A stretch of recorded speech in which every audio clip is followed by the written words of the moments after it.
Rohingya refugees. Sasa একটু ঘুরেন.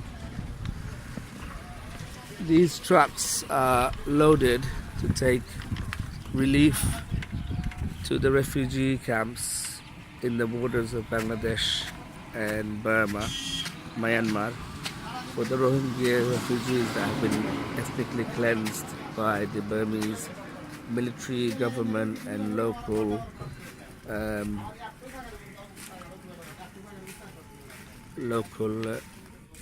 militants.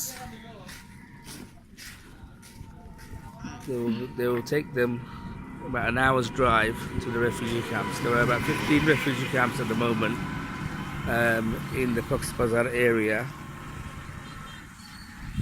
that are being held and supported by the Bangladeshi government and other Islamic governments, are providing financial and logistic support as well as medical and other kind of assistance.